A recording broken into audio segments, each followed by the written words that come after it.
hoping and praying, as you are, and as we pray together every day, that God will bless this systematic theology to a very wide target audience, educated lay people, pastors, theological teachers, seminaries, but also elders, teachers of catechism classes, study groups. We've got questions in, which was your brainchild, for lay people, and then we've got questions for more people who are more advanced in theology. So we want everyone to use this theology and grow in grace. We began to see something growing out of this that I had no idea you had dreamed for a long time, to be able to publish a systematic theology. And yet that's the pathway that the Lord has led us down. And I know for myself personally, it's been a wonderful experience. I've learned so much as I've worked through your notes and then worked through additional materials, many of which you've pointed me to as through your knowledge of the Puritans and the Reformers. And it's been a blessing to my own soul. And it's exciting to think that now it's going to be able to go out and be a blessing to other people as well. You mentioned about my dream.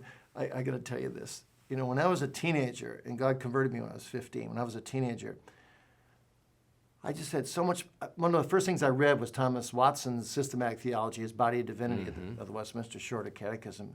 And I got so excited with this passion and dream. My goal in life was that someday I'd find time as a minister to write a full systematic theology. I thought maybe, you know, a minister could kind of shake that out of his sleeve with a couple thousand hours of worth of work.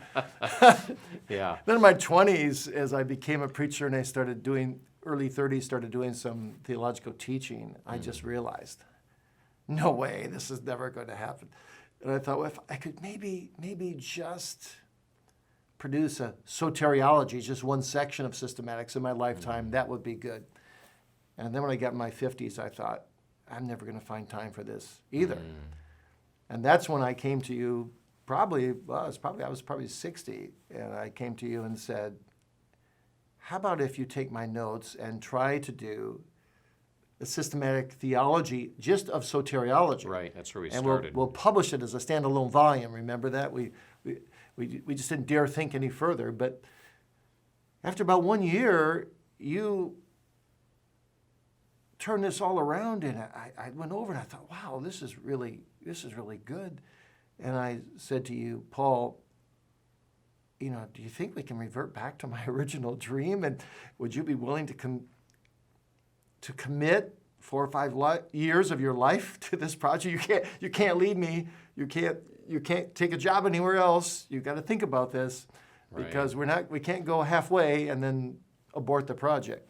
And then you went home and you prayed for a few days with your wife and so on, and came back and said, basically, I'm all in. We're going to do this with God's help.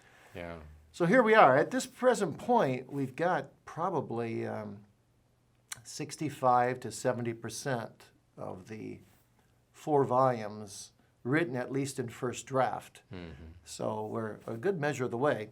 Right. But it still will take probably another 3 years if God spares us. So that's our prayer, that God will spare both of us and to complete the project. God grant that it be so.